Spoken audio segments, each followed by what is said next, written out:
그랬죠? 흰색, 흰색. 그리고 두 번째는 붉은색. 세 번째는 검은색. 그리고 넷째가 청황색이고요. 그래서 색깔은 이렇게 네 가지가 나왔어요. 그래서 첫째 인이 흰말인데 그건 종교다원주의를 얘기하는 거고, 종교다원주의는 제2차 바티칸 공의회에서 1962년부터 65년에 있었던 제2차 바티칸 공의회에서 종교다원주의가 이제 정해졌어요. 그리고 둘째는 붉은 말인데 전쟁을 얘기하는 거고요. 그리고 셋째는 검은 말인데 기근이에요. 그리고 넷째는 청황색인데 이슬람 사람의 숫자입니다. 그래서 4분의 1이 죽는다 그러는데 그 4분의 1의 숫자가 죽는다는 얘기거든요. 그 사람들 지옥 간다는 얘기죠. 그 사람들의 숫자가 한 20억이 되는데 지금 약 한 15, 16억 정도 된다는 거예요. 그리고 다섯째 이는 순교자의 수를 얘기합니다. 그리고 여섯째 이는 지진이나 자연재해를 얘기합니다. 오늘은 계시록 7장 1절부터 8절에 보면 이 말씀은 이제 그 주 70년에요. 로마의 티토 장군에 의해서 이스라엘이 패망을 해요. 그리고 예루살렘 성전이 파괴된 후에 이스라엘 사람들이 이제 눈이 감기게 되죠. 근데 예수님의 재림 전에 예수님을 구약의 여호와 야훼로 믿는 사람들이 나타난다는 겁니다. 근데 이 숫자가 몇 명이냐면 14만 4천 명이에요. 12지파에서 이스라엘 12지파에서 이제 14만 4천 명이 나타날 거라는 겁니다.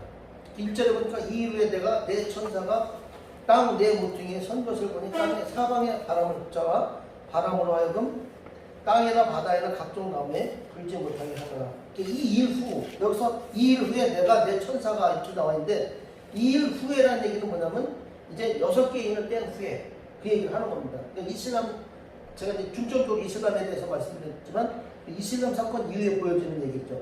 그래서 이제 그 이후에 이제 보게 된 일이라는 겁니다. 여기서 이제 바람은 어떤 바람이 얘기하는 거는 어떻게 해석할 수 있냐면 보통은 성령님의 역사하심을 이제 바람으로 비유를 합니다. 또는 어떤 때는 바람을 통해서 어떤 파괴를 일으킬 때 그렇게 이제 얘기를 하실 때도 있습니다. 2절에 보니까 또 보면 다른 천사가 살아계신 하나님의 인을 가지고 해 돋는 데로부터 올라와서 땅과 바다를 해롭게 할 권세를 받은 네 천사를 향하여 큰 소리로 외쳐. 여기서 하나님의 인이 나오는데 하나님의 인은 뭐냐면요, 복음을 얘기하는 거예요. 여기서 이 복음. 예. 그러니까 또 보면 다른 천사가 살아계신 하나님의 인을 가지고 이 복음을 얘기하는 거고요. 해돋는 데라는 얘기는 어디예요? 해돋는 쪽은요, 동서남북에서 동쪽을 얘기하는 겁니다. 그래서 동쪽은 성경에서 그 예루살렘을 중심으로 얘기합니다.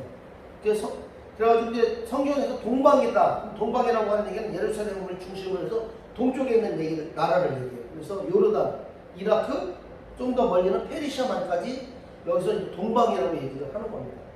그리고 이제 조금 더 확대해서 보면은 우리나라도 동쪽에 있어요. 그래서 극동이라는 얘기를 하잖아요.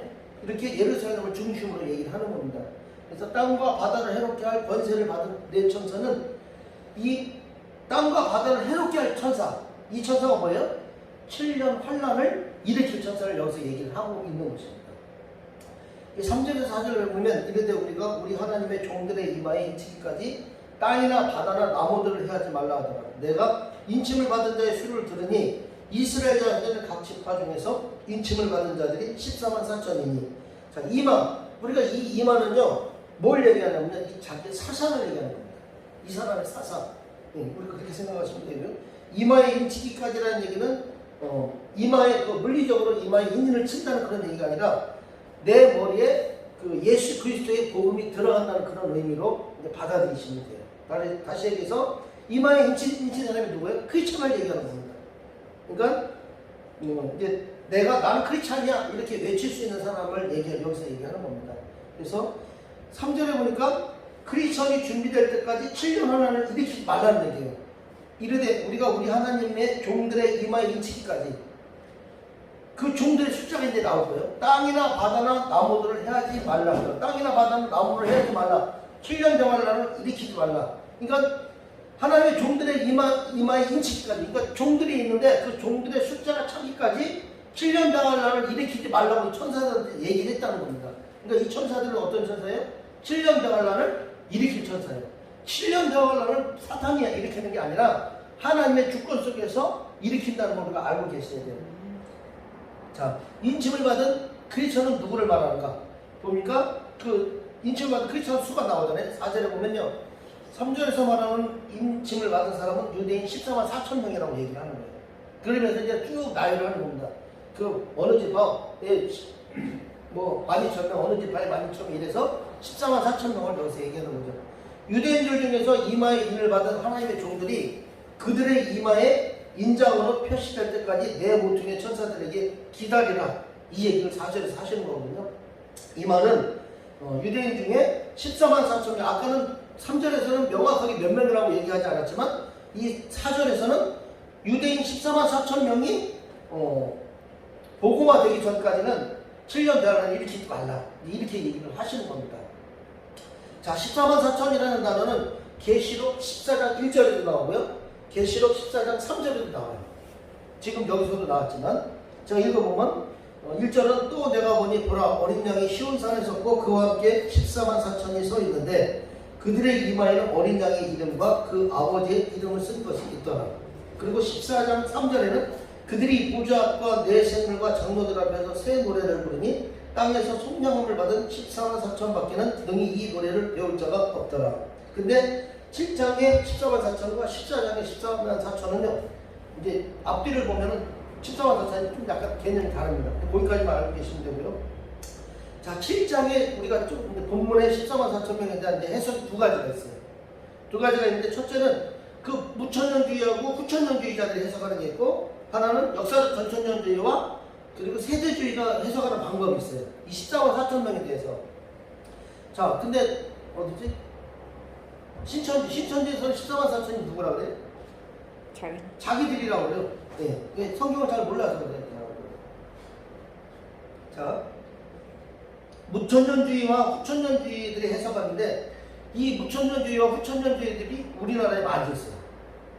그리고 전 세계에도 굉장히 많아요. 자, 우리나라 대한예수교 장로에서 여기서 거의 반반이 이 무천년주의하고 역사적 전천년주의예요. 반반이. 그래, 근데 조금 종말론에 대한 개념이 조금 다르다는 겁니다. 그래서 어떤 사람은 이제 우리가 대화를 하다 보면 어떤 사람은 내가 만약에 목사님하고 대화를 해. 그럼 목사님하고 대화가 돼요. 왜? 같은 사상을 가지고 있으니까. 근데 어떤 사람은 친해. 그래서 성경을 많이 알아. 근데 얘기하다 보면 이 사람 무천년주의야. 예. 얘기를 하면 알아요, 그걸.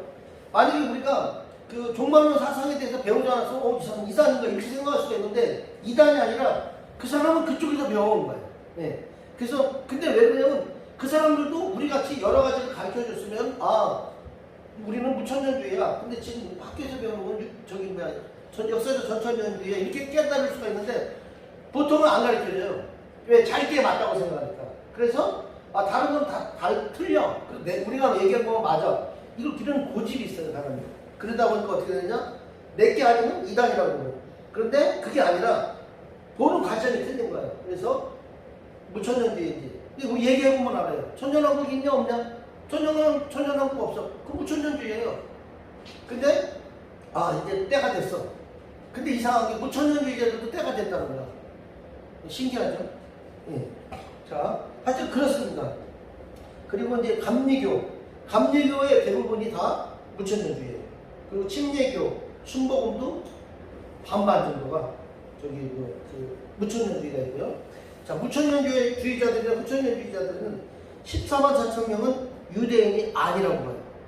왜 아니라고 보느냐? 이 사람들은 반유대주의이기 때문에. 친유대주의가 아니에요. 우리는 친유대주의예요. 친유대주의인데 세대주의하고는 달라.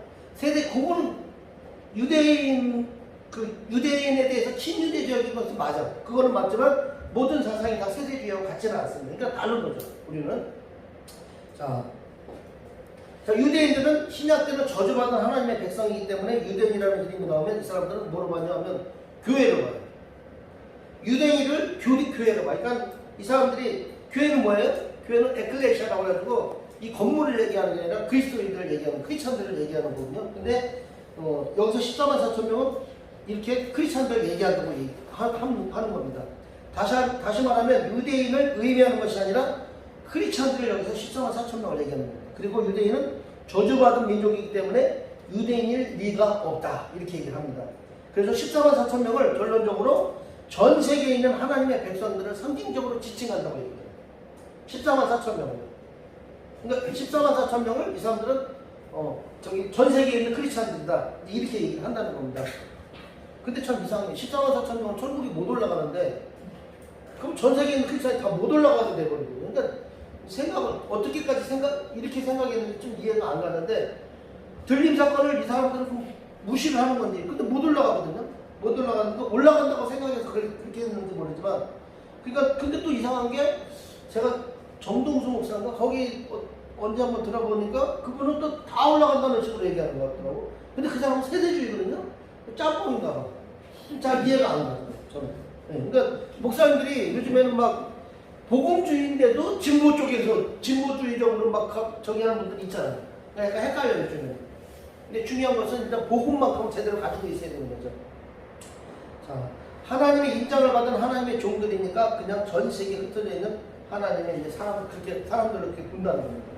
자, 여기에서 이제 두 가지 해석이 있는데 이 14만 4천 명이요.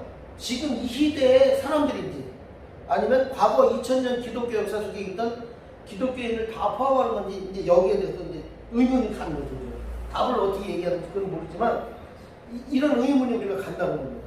그리고 두 번째는 역사적 전천년주의자들과 이제 세대주의적 전천년주의자들이 이제 해석하는 게 14만 4천 명에 대해서 해석하는 게 있는데 세대주의자들은 이제 친유대주의 사상을 가지고 있어요. 그렇기 때문에 14만 4천 명을 유대인으로 그렇게 보고 있어요. 그래서 이 숫자를 메시아일 주라 이렇게 얘기를 합니다. 그리고 역사적 전천년주의자들 우리 목사님과 전 이건데 이 역사적 전천년주의인데 이 두 가지가 있어. 역사적 전천년주의라고 해서 다 친윤대주의가 아니었고 친윤대주의가 있는가 하면 반유대주의도 있어요. 예. 근데 우리는 친윤대주의죠. 그러니까 친유대주의 사상을 가진 역사적 전천년주의 사람들은요 14만 4천 명을 뭐라고 하냐 유대인이라고 그렇게 얘기해요. 우리는 유대인이라고 얘기를 한다는 겁니다. 목사님도 마찬가지고. 예. 그래서 우리는 이제 그런 사상을 가진 사람들이고요. 이 메시아닉 주가 14만 4천 명이 되면 7년 환란이 일어나요. 7년 환란을 다른 말로 표현하면 3차 세계대전이라고 해요. 그 불의 전쟁이라고 해요. 핵전쟁이라고 해요. 예. 그래서 이게 민감하게 되는 겁니다. 그래서 7년 환란이 일어나기 때문에 이 숫자에 대해서 상당히 사람들이 민감해요. 그래서 요한복음 7장 그러니까 요한이 7장 1절에서 8절에서 14만 4천 명을 환상으로 보면 9절에서 17절에 보면요 예수님 공중에 이제 오셔요. 공중이니까 14만 4천 명은 들림받는 게 아니에요. 그 사람들은 순교자로 남아있어. 누구를 위해서 순교해? 유대인을 위해서 순교하게 돼 있어요. 그래서 이 사람들은 남아있는데 그 준비가 되면요 들림 사건이 일어나요. 들림 사건이 일어나면서 동시에 이제 예수님이 공중으로 나타나시죠. 예. 그렇게 그러면서 이 9절부터 17절 그 다음 오늘 본문 다음에 나오는 게 7절 마지막까지가 뭐냐면 그 사람들이 주님 앞에 찬양드리는 모습이 여기 나와 있는 겁니다. 휴거된 사람들이. 예. 자, 메시아닉 주의 숫자가 차면 예수님이 공중에 나타나시고 들림받은 사람들이 이제 예수님을 만나러 이제 공중으로 올라가죠. 근데 그곳에 예수님께서 이제 영광을 받으시는데 우리가 그렇게 해석할 수가 있어요. 근데 그 8장에 들어가면요 실제로 전 3년간 환란이 이제 시작되거든요. 이게 그래서 우리가 이제 몇 가지 해석해 볼 게 있는데 메시아닉 주가 14만 4천 명이 이제 언제 될 것인가? 아니면 메시아닉 주 14만 4천 명이 준비되었는가? 근데 메시아닉 주 14만 4천 명은요 준비되지 않았어요. 왜냐하면요 들림 사건이 일어나지 않았기 때문에 준비가 되지 않은 걸 우리가 알 수 있어요. 근데 물론 그 인원수가 몇 명인지는 모르지만 많이 찼다는 거죠. 둘째 메시아닉 주에 대해서 이제 말하면 오늘날 그 세계 각국의 유대인들 공동체들이 있어요. 그럼 예수님을 만나서 기독교인들이 되는 사람들이 있는데 지금 굉장히 많이 늘어나고 있어요. 그래서 미국을 중심으로 해서 유럽이나 러시아나 프랑스, 영국, 중남미 이곳 다양한 나라에 있는 그 유대인들이요 예수님을 만나는 거예요. 이런 일들이 지금 실제적으로 있다는 것입니다. 그리고 또 세대주의자들은요 우리처럼 이렇게 하지 않아요. 친유대주의이기 때문에 이 사람들은 어떻게 하냐면 이스라엘을 가요. 가서 이 사람들이 이스라엘 사람들을 복음을 전하려고 그러는 거예요. 그러다 보니까 우리는 그냥 이렇게 유대인들을 만나기도 어렵고 친유대주의 사상을 가지고 있지만 그러긴 한데 이 사람들은요 아주 이스라엘을 위해서 자기가 어떤 그 아주 목적을 가지고 있어. 그래서 어떤 분들은 자기 그 선교지를 이스라엘을 택하는 분들이 있어요. 그러니까 이런 분들을 통해서 메시아닉주가 이제 생기게 되는 거죠. 그러다 보니까 이제 지금은 이제 많이 지금 이제 숫자가 쌓여있는 거죠. 그러니까 이 사람들의 하는 역할이 뭐냐면 14만 4천 명이 메시아닉주이기 때문에 그 14만 4천 명을 채우기 위해서 노력을 하는 거예요. 그러니까 우리들이 이렇게 선교할 때 땅끝까지 이르러 내 증인이 되는 거니까 우리는 계속 외국으로 가는 것처럼 이분들도 그 친유대주의 사상을 가지고 있기 때문에 이스라엘 사람들한테 적극적으로 해요. 다른 민족은 별로 생각하지 않는데 이스라엘 사람들에 대해서 아주 적극적으로 하면서 복음을 전합니다. 그러다 보니까 원래 유대인 사람들이 유대인들이 복음을 전해요.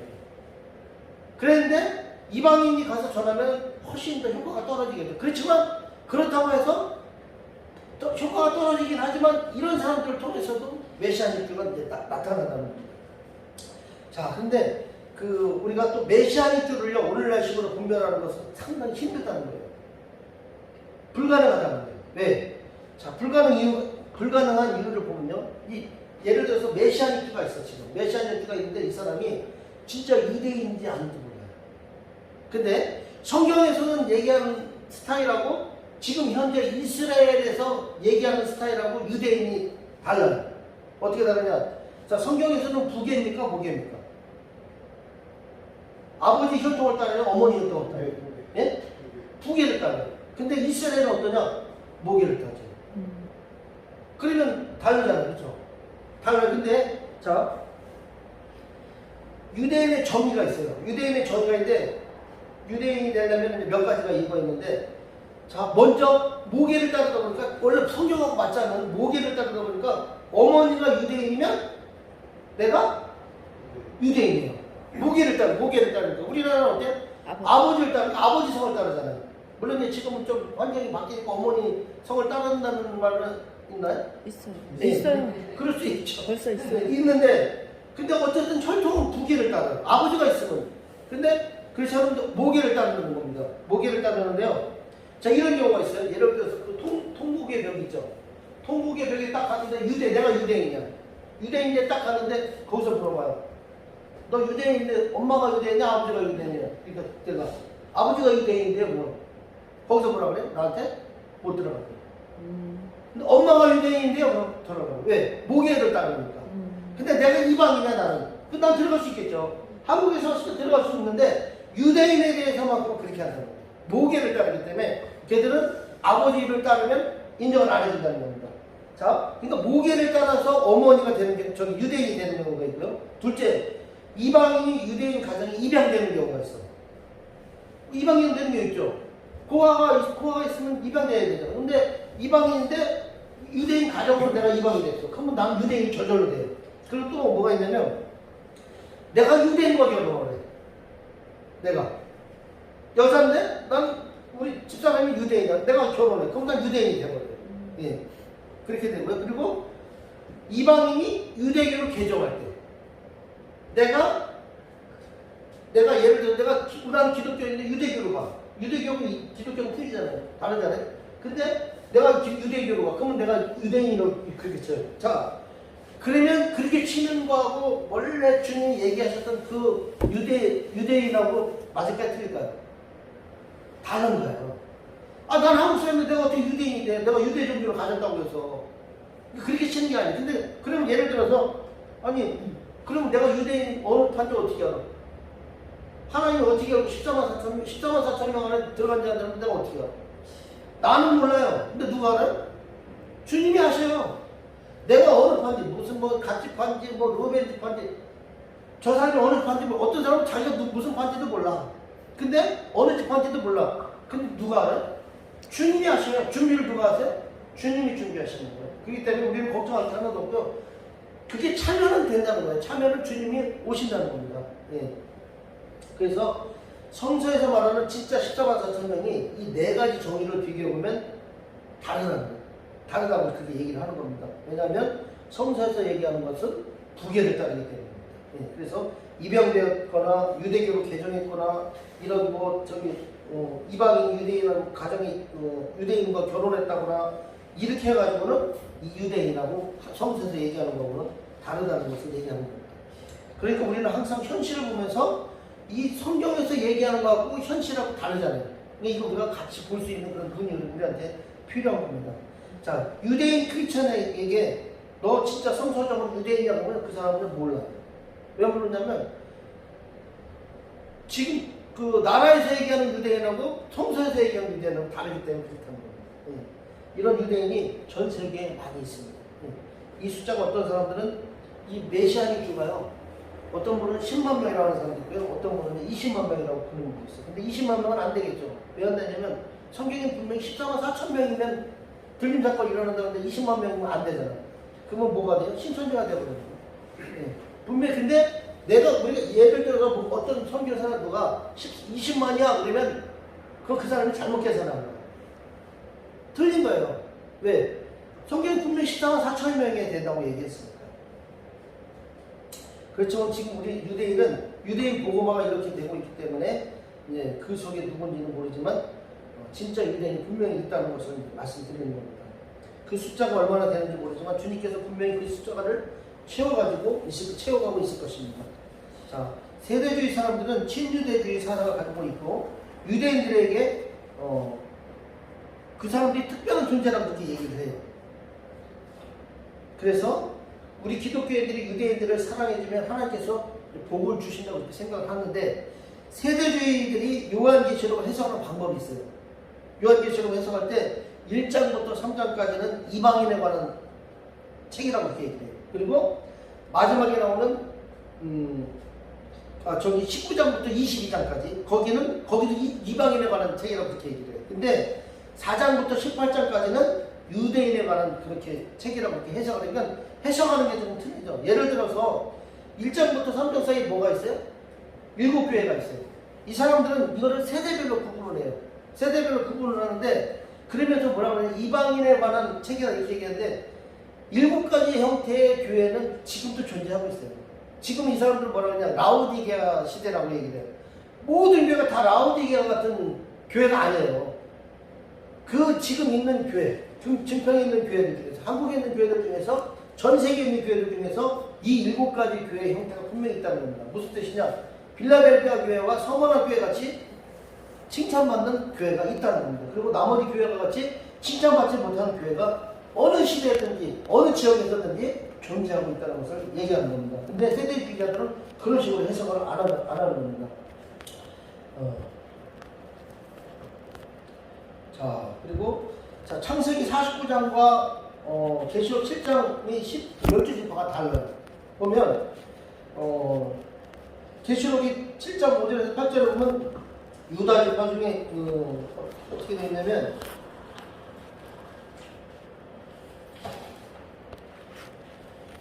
이스라엘의 12지파가 나오는데 유다 지파, 루벤 지파, 갓 지파, 아셀 지파, 납달리 지파, 므낫세 지파, 시므온 지파, 레위 지파, 이사갈 지파, 수블론 지파, 요셉 지파, 베냐민 지파. 근데 이 중에서 므낫세 지파는 요셉의 아들이에요. 요셉의 자녀는 므낫세와 에브라임인데 그 므낫세만 들어가고 에브라임은 들어가 있지가 않아요. 그좀 약간 이상하죠. 왜 므낫세는 들어갔는데 에브라임은 안 들어갔을까? 이유가 있습니다. 에스겔서 37장 19절에 보면요.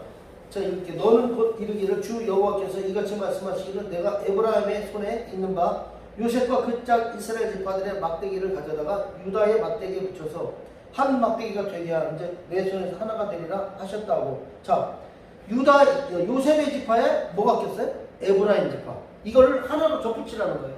그러니까 요셉 지파 안에 에브라임 지파가 소속이 되어 있는 겁니다. 자, 12지파 중에서 요셉 지파가 있죠. 그 안에 에브라임 지파가 소속이 되어 있는 거예요. 그리고 므낫세 지파가 따로 있는데, 자, 원래 창세기 49장에 보면은 그 야곱이 그 자기 자녀들을 축복하는 일이 있어요. 죽기 전에. 거기에서 누가 거기는 단지파가 있어요.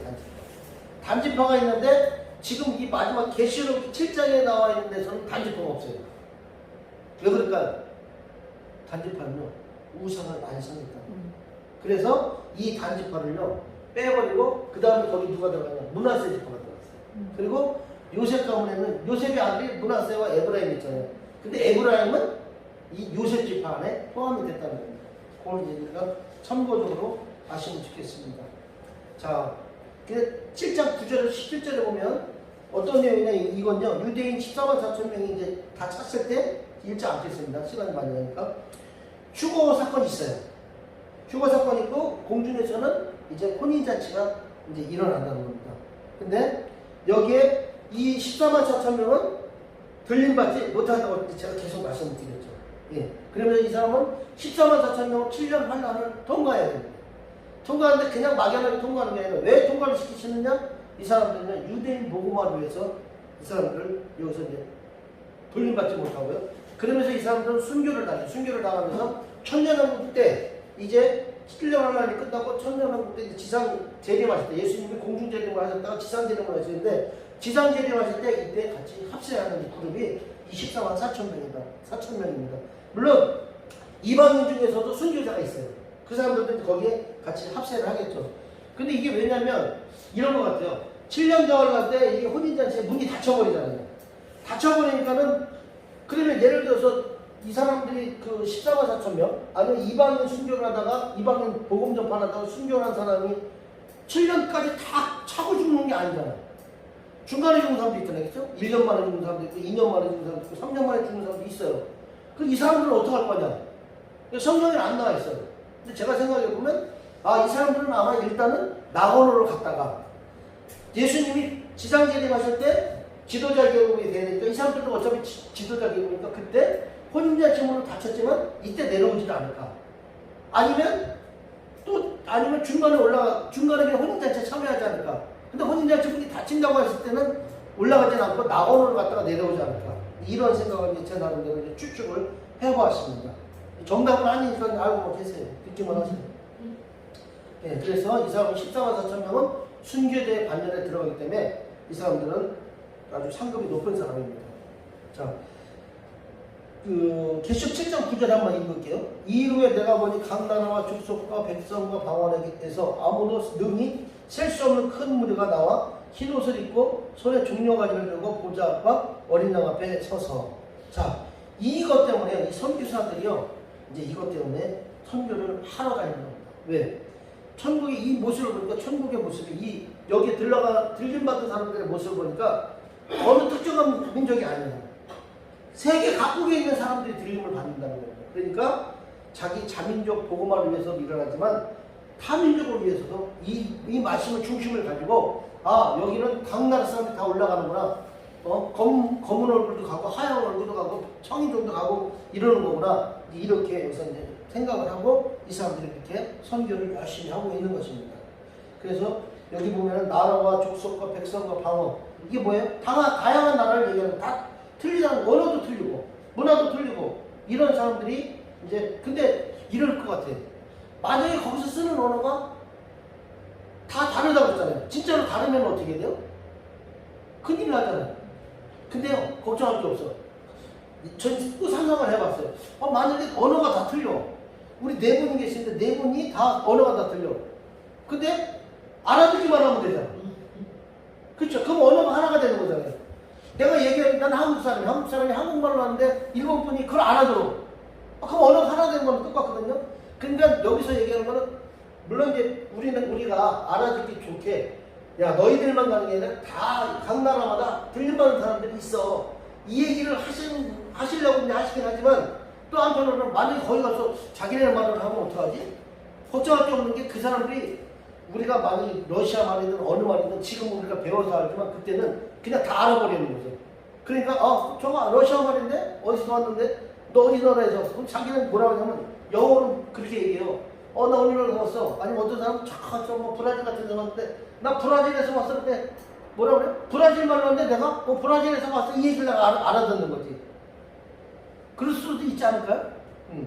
근데 모르겠어요. 그렇게 되는데요. 네. 하여튼 그렇고요. 이렇게 다양한 사람들이 들림을 받는다는 겁니다.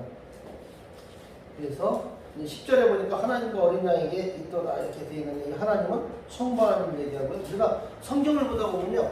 예수님을요. 하나님으로 지칭할 때가 있어요. 그리고 예수님을 때로는 어린 양으로도 지칭하는 때가 있다는 것을 우리가 좀 기억하시기 바라겠습니다.